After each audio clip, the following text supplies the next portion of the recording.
Hello everybody and welcome to a new video.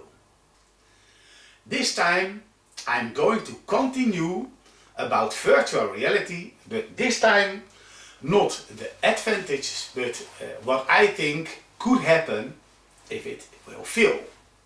Or better still, why it could fail. I'm not hoping this because I see this as a matter of fact as a step upwards from what we got now to play our games on, but there could still be a few reasons why this could fail. For instance, this. As a matter of fact, to be able to play this properly, I think we have to stand up. Usually we are used to sitting on the couch or on a chair and play our games from there. But in virtual reality, you're supposed to be able to look around. So we have to stand up and turn around. I mean, we can be attacked from the rear as well. Take for instance the game on the 3DS with that virtual reality that you can shoot on those flying heads. You have to stand up and then aim your camera around your room, and then you will be attacked from various different sides. You cannot play this game sitting down. And I see this also happening to virtual reality. Except for when it's a racing game, because then you're in the car and the only thing you have to do is look left and right. But other than that, I'm afraid that it may fail in sales because of the movement. I wonder how sporty our fellow gamers are, and I wonder how many replies I will get like, I'm not a lazy gamer, I am prepared to stand up if this improves my gaming. So I'm curious how much of the viewers.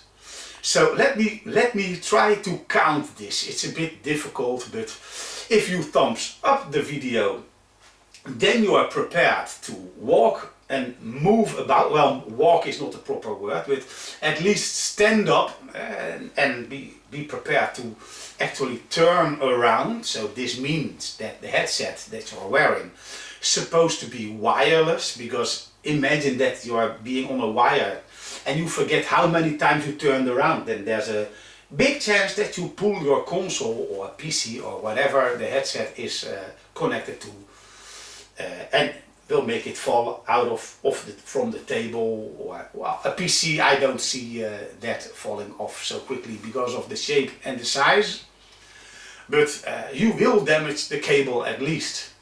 So this needs to be wireless. And here comes another downfall. I think due to the wireless there could be, especially with interference in the surroundings, if you got a lot of technology. I don't know, for instance, how my Tyros keyboard, if it has some, if it sends out some signals or something. I mean, it can go on the internet by itself without the aid of a computer. And so I don't know if this will interfere with the broadcast of this headset from the virtual reality. And also, of course, just about everyone will have a mobile phone. How much will this interfere with the connection? So I'm afraid that there may be still a little delay in when you look around and when you actually get to see this in your helmet. And as long as it's not direct, there's a lot of people out there that might be getting nauseous about the movement.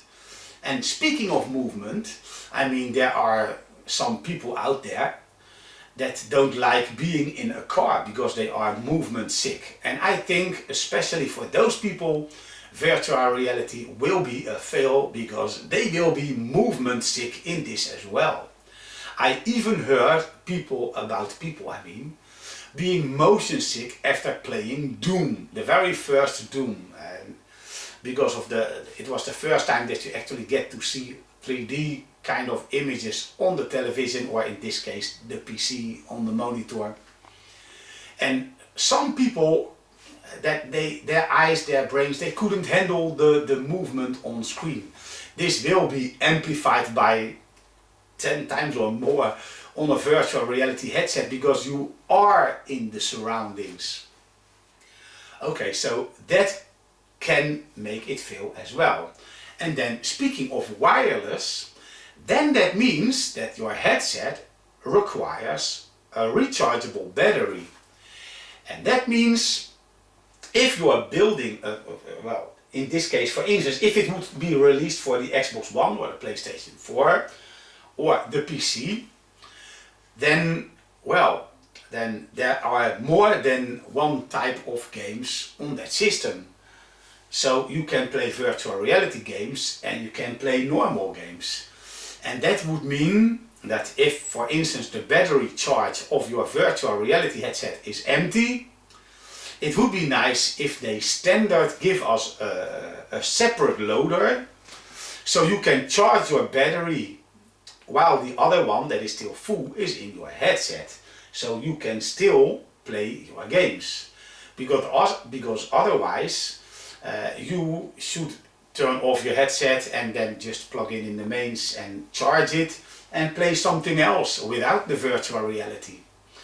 And here there's another downside: if there will be new systems actually made around virtual reality, that this is the main controller, then if there aren't games supporting a normal controller, that means that if your battery is empty, in that case your virtual reality game set is useless. You can't play on it because you need to recharge your headset.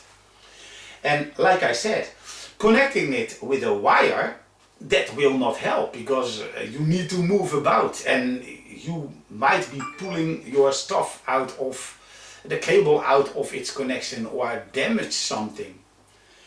So yeah, there are still a few things that I think that can still make it fail. What do you think?